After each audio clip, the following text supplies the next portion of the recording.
Hare Rama, Hare Rama, Rama Rama, Hare Hare.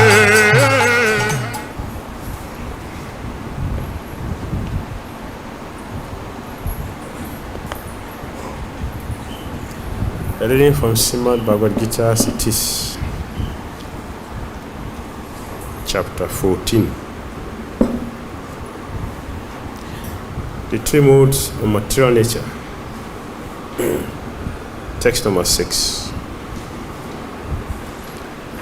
Tatra sattvam nirmalatvat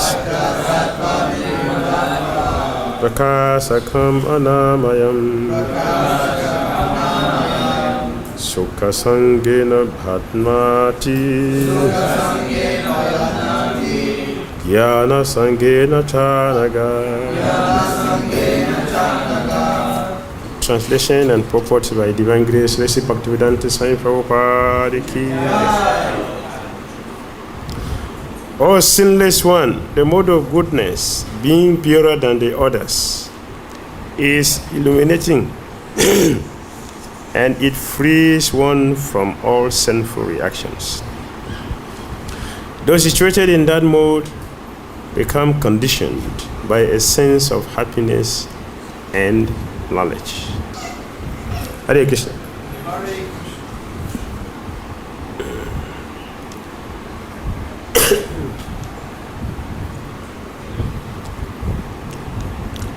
O sinless one,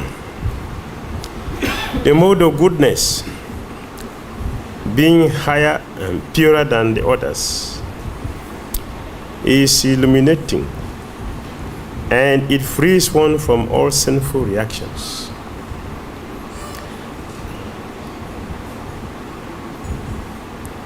Those situated in that mood become conditioned by a sense of happiness and knowledge.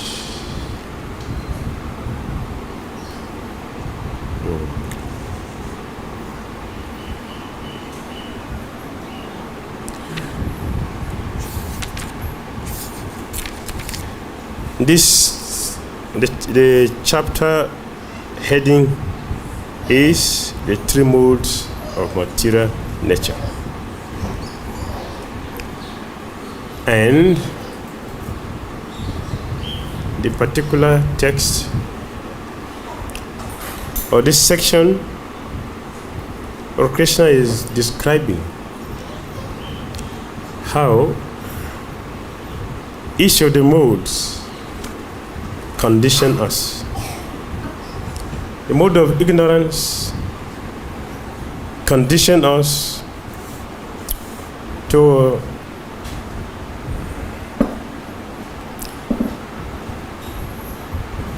darkness, not having interest in spiritual things. The mode of passion has its own contamination. Intense greed condition us to constantly desire for gratification.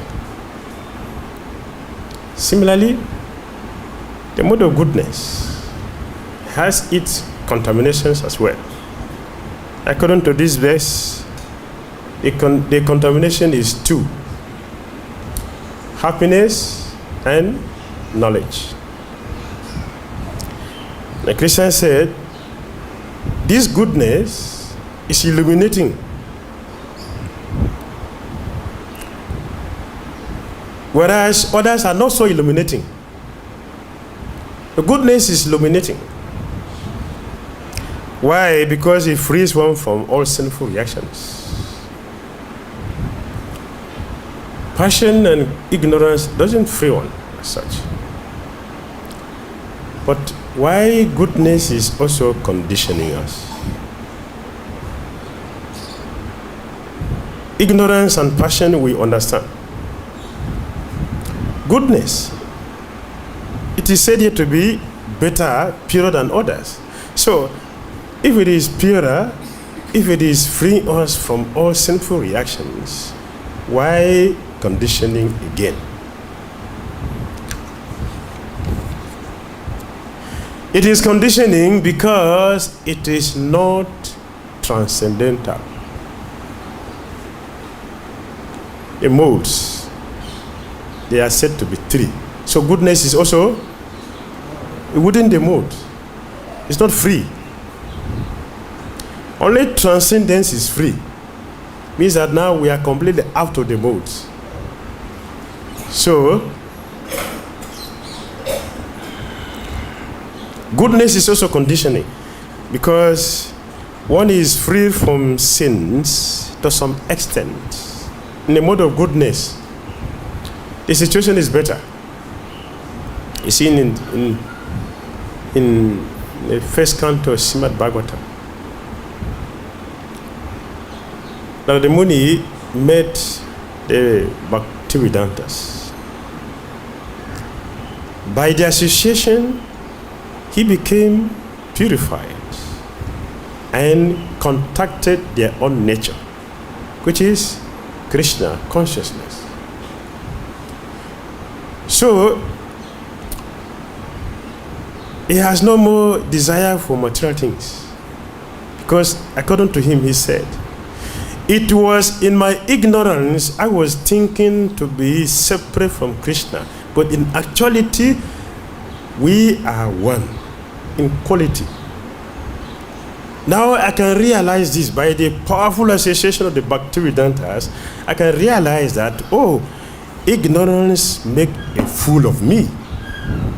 So all my conceptions, my understandings were all misconceptions. Now I can understand that we are all transcendental because we are parts and parcel of Krishna. So what is the duty of one who has come to the realization? It's Krishna consciousness. So he continued with his Krishna conscious activities. On the process, Lord Krishna appeared to him. Lord Krishna said, my dear boy,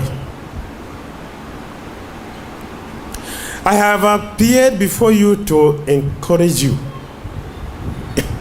that what you are doing, it is real. It is the best. And it is true that you will get me in person. But not in this lifetime. That will happen in the next life. For this lifetime, you will never see me again. Is that good? Is that good for a devotee? Is that encouragement or discouragement? Is that encouragement or discouragement? For me, this is discouragement. Why not? Why not this lifetime? If I have been able to get to you. So Krishna is speaking to Narada Muni face to face. This was not just celestial voice speaking. He was standing before Narada. Narada could see him, and he was seeing Narada Muni. So so the next thing I should grab you, say with me. Is it not? You are right here already. So why next life? Come on, say with me. I would have done that because I'm not pure. Now the Muni is different. He is very, very humble. That is a quality of purity. Humility, natural humility. He was very, very appreciative of what he has gotten. After all, I have gotten more than what I bargained. Suppose he did not appear to me at all. What will I do? So what we have done is much. So, no problem. And Krishna said, for this lifetime, you will not see me again. Why not? Narada has come to this level, seeing Krishna face to face. He's hearing Krishna speaking to him directly. They are conversing. What's the problem? Krishna said, there is the tinge of goodness in your purity. You still enjoy happiness based on goodness. This is your contamination. Therefore, get rid of it, and that will take you this lifetime. Next time we will meet. That's a problem with goodness. So we shouldn't be confused. Look, listen very carefully. Listen very carefully. We don't hear, we should try to hear. While we are explaining this, see, hear what Krishna said. O sinless one, the mode of goodness, being purer than others, is illuminating, and it frees one from all sinful reactions. So if one is free from all sinful reactions, why not now? Why next life? The answer is, from all sinful reactions to the gross sinful reactions, we are freed. The subtle one, we still have to deal with it. So we are free from gross sinful reactions. We also had to get free from the subtle reactions. There are so many narrators we carry with us to Krishna consciousness, to devotional service. As we are practicing, they are getting destroyed. Yet, there are also so many narrators which were acquired within the process of devotional service. In Krishna consciousness, there are so many narrators which we also get. That also we have to deal with it by the process of Krishna consciousness. So, the mode of goodness is not pure. It's not completely pure. Contamination of being happy, the contamination of being better than others, right? The quality of one feeling better than others is what? Pride, which is passion, not goodness, which is passion. So here, although one is in goodness, if one is not very careful, that goodness can also contaminate us to bring us to passion. But thinking, I'm superior to you. I am better than you. See, my happiness. See, you're miserable. That contamination can bring us down. Therefore, the mode of goodness, it is better, it is superior to others, but it is not a security. It is not a security. Therefore, one should not feel comfortable in being in goodness. Kapil Muni described that the mode of goodness has also a higher contamination. He described that we serve Lord Krishna in a mode of ignorance. Devotional service performed in a mode of ignorance. Devotional service performed in a mode of passion. Devotional service performed in a mode of goodness. Both of them are all separatists. Why separatists?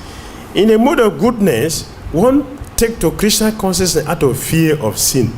I don't want to commit sin. I don't want to be entangled. Because the knowledge is there that if we sin, we'll be contaminated, be entangled, we'll continue to degrade, even below the human platform. So this knowledge helps one to position himself or herself in such a way that we don't want to continue sinful activities. Lord Saudeva said, "Nunam parmata kruti bikarma jidindira pritaya prenoti." That's sad, man. Yeah, an intelligent person should not act in such a way that we have already made a mistake acquiring this body. It's a big mistake to acquire this material body. It's already a big mistake. Intelligent person should not use this body to act in such a way that will get another material body. So this gives intelligence, knowledge to understand this. So a person in mode of goodness, he takes to devotional service to avoid sin. That is not pure. Devotional service is done under ahituki or pratihata. There is no cause. That is the beginning of devotional service. No cause. It has no strings attached. So that is goodness. That one can come down to passion. to feel superior to others. I'm better than you. So I'm very happy. That happiness also is so degrading that one can think, I have done it. I have achieved it. That is the problem with Brahmanandas. So Rupa Goswami said, Brahmanandas, useless. Brahmananda is not ignorance, it's not passion. Brahmananda is goodness. Rupa Goswami said, Brahmananda, useless. Because the contamination is there, or thinking that I have gotten it. I'm okay now, everything is done, finished. No need to go further. I have gotten it, I have gotten to the highest level. Because the bliss, the enjoyment which comes from there is another intoxication. And one can become stuck there in that progress, that practice. So Rupa Goswami said, we are not interested in Brahmananda. We are interested in Paramananda. Because Paramananda is what? Brahma Sokyam Tu Anantam. That's Paramananda. So devotees transcend the mode of goodness. Because it is the beginning of devotional service. Pure devotional service begins from this level when one can see the difference. I can have a complete understanding that yes, Krishna consciousness is the goal, is the ultimate. Therefore, anything else below this should not be considered as an important thing. So we move forward. So it is said here, it is illuminating. Because it is illuminating, it is better than others' modes. And Prabhupada began the purport. The living entities conditioned by material nature are of various types. One is happy, which is goodness. Another is very active, which is passion. And another is helpless. So Prabhupada put it, say is helpless. Because in darkness, in the mode of ignorance,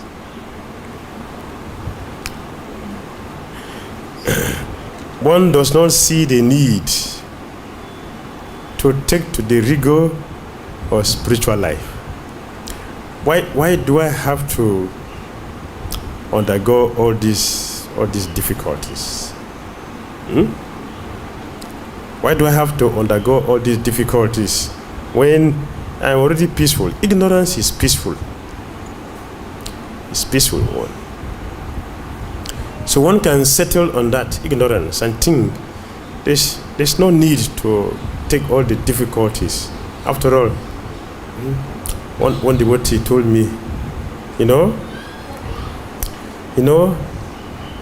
when I chant seriously, I have so many problems. If I chant less, I get less problems. Therefore, what should I do? Chant less. Chant less. Because they have less problems. See, Prabhupada use the word here, helpless. Every word are very significant. Every single word. Prabhupada said, helpless. Is this devotee helpless or not? This devotee, is he helpless or not helpless? He's helpless. He considered chanting less to be better than chanting more. Where is that intelligent person who will tell me that chanting more is not good? Where? Who is that? Helpless child, helpless person will feel like this. He's helpless. If one is not helpless, one will realize that chanting more is what? Better, according to Padma Purana. What does he say? The process of overcoming inattentive or offensive chanting is what? Chant less? Padma Purana recommends what? What did he say? Chant less. Right? No. He recommends what? Chant more. More than 16. So 16 is for lazy people, for helpless people. Let us chant more. What did devotee say? I want to chant less because too much problem. The Prabhupada said helpless, chant less. So I was smiling when he was talking. When he was expressing his helplessness, I was just smiling. I was like smiling. So I said, my friend,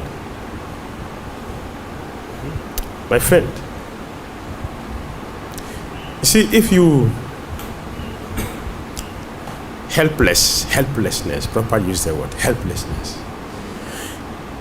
If you are cleaning a room which has not been cleaned for 10 years, you understand? A room that has not been cleaned for 10 years, how clean is that place?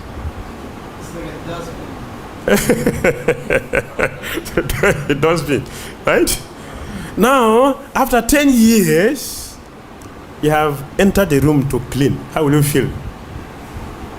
Comfortable? How will you feel? All the doors that have been waiting for you for 10 years will rise up at once. Not simultaneously. They will all do what? Rise at once. Where? Upon you. This is what happens when we are chanting Hare Krishna. When we are chanting Hare Krishna, means what? We are stimulating all the accumulated doors that have been there for years, since time immemorial. All the doors will come, and the experience is that the mind will go to all directions and all places except Krishna. The man goes there. So if one is very careful, then you will think, does it need for me to do all this? After, when he entered the room, did you see the dust? When he entered there, the doors were disturbing you. The doors were peacefully lying down there. But now you want to clean, and all the doors are coming up at once upon you and suffocating. So it's not better to leave it as it is? Is it not? The Papa say helpless. Helpless. So I said, my friend, a helpless child needs support, right? A baby was trying to walk here. He stood up, but how perfect was his stand? Only for a few minutes. He had to go back there. So he needs support. So all of us need what? Support. Being helpless, we need support. The support is the knowledge of the scripture and the sadhus around. They support us. So I was supporting him. I was trying to support him. I was trying to support him. I said, my friend, see, what is happening is that if you leave the room and run outside, you will not feel the dust again, is it not? And what will happen to the dust? They will follow you outside? No, they will settle back there in that very room, not outside. So if we stop chanting more, the mind will not disturb us. The mind will not stop disturbing us. It will reduce, because we have reduced the velocity of effort we're making. So the mind will reduce, but the debt, the accumulated debt which have been there, it will settle back there in the mind. So for an intelligent person, we should continue to sweep. Keep sweeping. I bet it's a fine cloth to tie the nose. And continue to sweep. After a while, all the dust will not settle back in the room. They will all go outside. And then you have what? A very hygienic, peaceful, and serene environment to live in without disease. This is what Krishna consciousness will do. So we have to go beyond the mode of goodness. Hare Krishna. Comment? Question? Yes, Prabhu. Thank you so much for that. Thank you so much for an amazing and very nice class. Just a minute. Just a minute.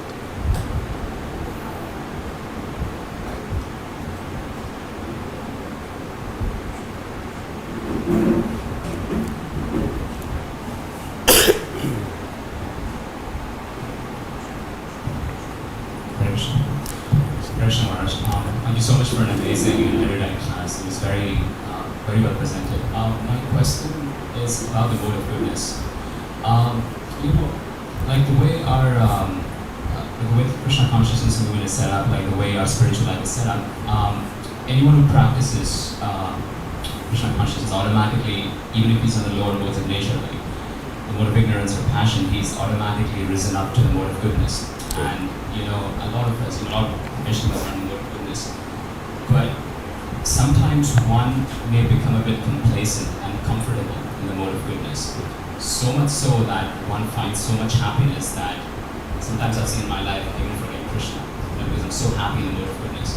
It's just like, wow, you're a vegetarian, living in Dham, you're going to the temple, you have some good people around you, like life is just, wow, But the acharyas, they comment again and again how one has to rise from the mode of goodness to pure goodness to Shuddha Sattva. So my question is, how to practically ascend the modes of nature, especially the mode of goodness, to reach the mode of Shuddha Sattva? Like, I just want to make one more comment before I answer. Like when you mentioned how Narada Muni, Krishna comes and then he says, okay, I can't see you again because you still have the mode of goodness. Right, so maybe next life, when you get purified. So I'm just like, well, I have so many, conditioning. I mean, I don't know how many lives I have to take. So my question is how to practically ascend the mode of goodness to attain pure goodness. Very good.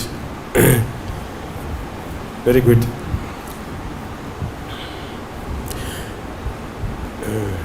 When we take to Krishna consciousness, we are coming with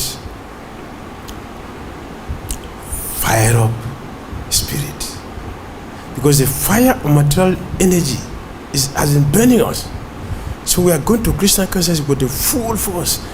I will just become a devotee 2 years. 2 years. Pure devotee. Very good. After coming to Krishna consciousness, Rupa Goswami said, pure devotional self has wonderful characters that it will automatically put out the fire. And when that happens, oh Krishna, thank you very much, I have made it. What is that? Complacency comes in. I'm all right now. So, look at me. Like you mentioned it. Look at me. I will get 700 verses in my head. Bhagavatam. I have covered all. I have covered all. So, pastimes I have had. I have visited. This is me, Krishna. Thank you. As complacency becomes a very big obstacle and invisibly. We don't notice it. We simply float and think that we are in Krishna consciousness. We would think like that. We are in Krishna consciousness. But Krishna consciousness is not about being a parrot. Yes. After all, we have a bird which is called Burunda bird. Burunda bird. This Burunda bird lives in the Himalayas with sages and is very experienced in hearing every conversation the sages discuss. He hears everything perfectly and has also the ability to distribute it as it is. But he will never practice one thing. In Christian consciousness, most of us are so like that. They are functioning like that, but we don't realize that this is what we are in Christian consciousness. We can think like that. But our chariots does not settle on this, and they don't want to settle on the ephemerals. We have to go deeper to transcend the mode of goodness and come to the pure goodness. So how do we transcend? How do we go there? That was the question. How do we go there?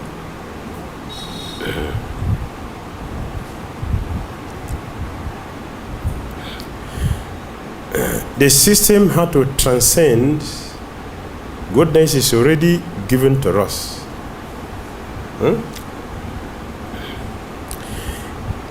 A person who wakes up 3 o'clock in the morning, what is that? A person who wakes up 3 o'clock in the morning, what is that? 3 in the morning. Goodness. It's goodness to begin with. And then you are taking a fresh bath, putting a fresh dress. What is that? Goodness. You are going to chant the holy name of Lord Krishna and hear Srimad Bhagavatam and attain Bhagavati. What is that? Goodness. The system is already established. We simply need to take them not externally as rituals, but to go deep into all the technologies which are already available for us. We will transcend the mode of goodness. We have to take this. Rupa Goswami said Krishna consciousness is an active process. Active. And it requires active involvement, engagement. So now we have to deeply practice them. They will become a reality.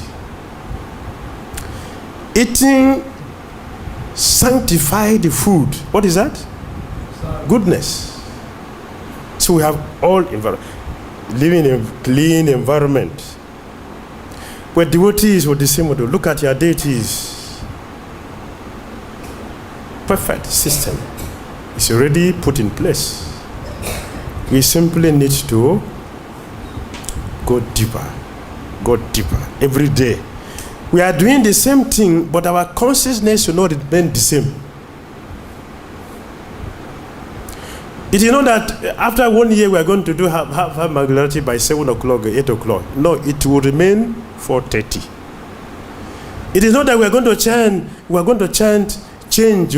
We are not going to change the song. With the same song we are going to sing, but every day we sing, the realization becomes different.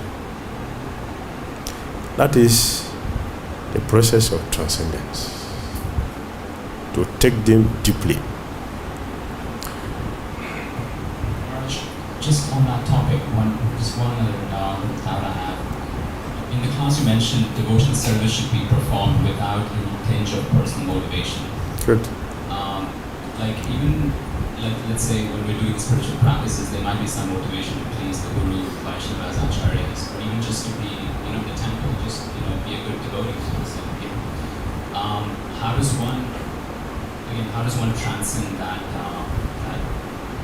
personal motivation, so to say? And is it like attachment altogether, or attachment to please the Lord? What do you mean by no personal motivation? Yes. In the beginning, every one of us will have a desire. I want to go back to Godhead. Everyone, that should be the goal. Because if we don't have something to identify with, our interest will not be strong. Going back to Godhead, Krishna. Already Prabhupada also said that. Back to Godhead. That is the goal. I want to go back. So if that becomes a predominant factor, desire in our consciousness, I want to put effort in my practice so I can go back to Godhead. It's very, very good. It is not bad. Perfect. Advancement in Krishna consciousness means when this motive will have enthusiasm to face all challenges which are necessary for us to reach the goal. When we get to that goal, that desire should be changed. Now, Krishna, I don't want to go to Godhead again. Now, if you want to send me to hell, Haribol. You want me to go to heaven? Haribol. You want me to go to Goloka? Haribol. Whatever you want to from me, Haribol. Thank you in all circumstances. That is the last 6-second prayer. In any condition, I remain your eternal servant. But that is the experience of Uttam Bhakta. In the beginning, we should begin from the beginning, having a desire to go back to Godhead. Thank you so much, Maharaj. Hare Krishna. Hare Krishna.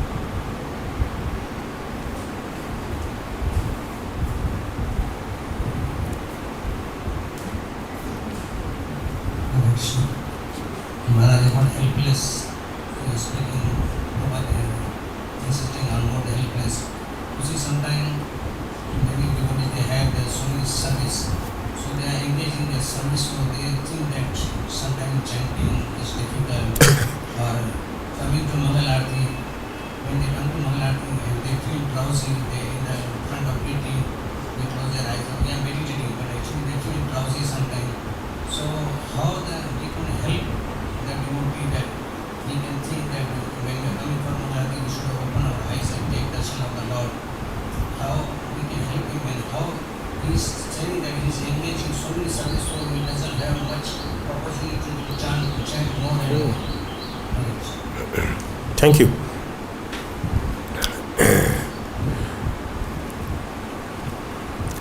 If we don't chant, the service which we do is not devotional service, it is mechanical service. Mechanical service will never please Krishna, because it is, you see, Prabhupada added devotion to service. Prabhupada did that. Means what? There is service and devotional service. We have to make our services what? Devotional by acting devotion to it. Otherwise, it is normal thing that people do outside. All the wonderful services we do in Krishna consciousness, they are not devotional service until we consciously offer these things to Krishna as devotional, then it becomes devotional service. So if devotional service is making us not to chant, it is not devotional service. A devotee should not have service that will not make him or her to chant. It is wrong. We will not last in that service because it is mechanical. One day it will become so pronounced that we will be thinking, this temple depends on me. I am the one maintaining this temple. See all these lazy people? You are lazy, sitting down and chanting Hare Krishna, but I am doing all the services in this temple. This temple is maintained by me. It is me who owns this temple. Am I thinking like this? What we'll do? We will step on everyone's feet. And by doing that, it's a very good chance for us to leave devotional service. Because you will think that, see all these useless people, I don't have to associate with all these useless people. They're not fit for me again. Let me go away. My mind will tell me that, oh, you see, you are very powerful, you are pure. Just go and see this temple will close down because you are the one maintaining. But in actuality, it is me who has become so contaminated that I'm not fit to be in this environment, and Krishna is throwing me out.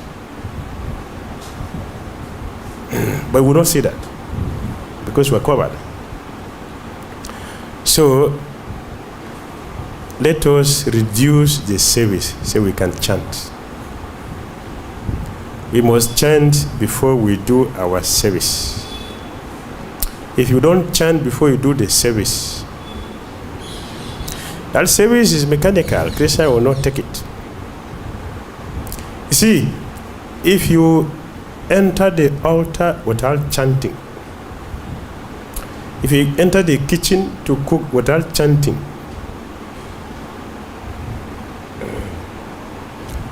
contaminated. That is contaminated. Krishna is the husband of the goddess of fortune. He does not need our cooking, which is contaminated by pride, by lust, by anger. So, a serious devotee should compose himself or herself before he enter the kitchen, before he go to the altar, because any energy, any level of consciousness will take to the altar, will take to the kitchen. Krishna will use that to spread, that the consciousness will dominate the whole of that environment. Anyone who comes in that temple, that energy is the welcoming energy that will welcome people to that environment. It is contamination. And people come there. If a serious devotee comes to that environment, he'll feel uncomfortable. But rascals, when they come there, they'll feel comfortable because that is their home. The environment is contaminated. That is their home. They'll feel comfortable. They'll be there. But sincere devotees, when they visit such a place, they feel uncomfortable. These are not gross things that we see, but they are subtle energy, but they are very, very, very strong.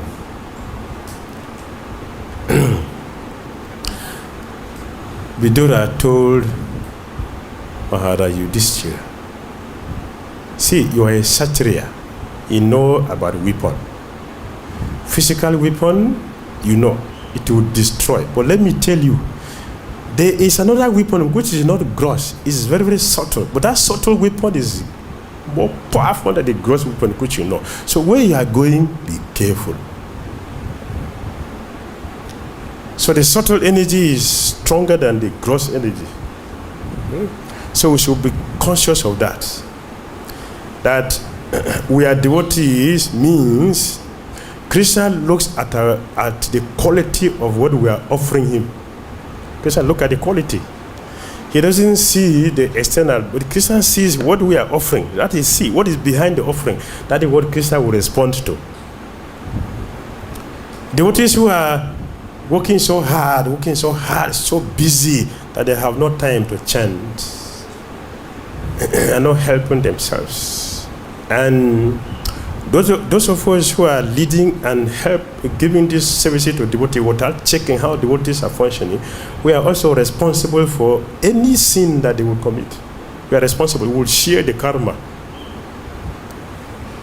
So a leader, as they've said, is a very dangerous position. Because if you take a position, we're not going to help people to go back to Godhead, to see that all the devotees under us are sincerely and seriously taking their sadhana very seriously. We are facilitating their ignorance. We will share the reactions. So it is not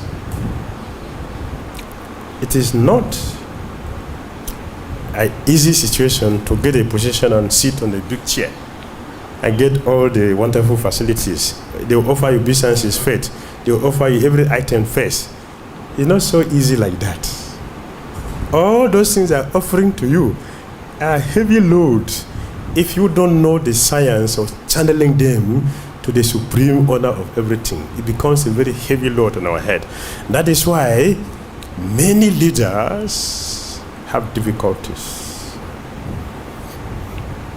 So Papa gave example of Nehru. In India, he became a dog in Sweden. Not in India, in Sweden. What? Sweden. Sweden. Yes, a dog. Dog. Yes. A big politician in India, one time, big politician in India, the next slide was A dog, not even a human body. A dog in Sweden. Yes. Why? He was thinking Indian culture useless. He appreciated the demonic Western culture. I'm sorry to say that. But that is what it is. What is American culture? Yeah. So what is that? It's not a culture. Barbarian. But Indian culture is what? Vedic culture is human life. Aryan. Civilized. So this man minimized civilization for barbaric life. And nature is so kind that he gave him a body of, okay, you like that place, go there as a dog, not even as a human being. This is what it takes to be a leader. You should be careful. Hare Krishna. Srila Prabhupada ki jai. Srimad Bhagavad Gita ki jai.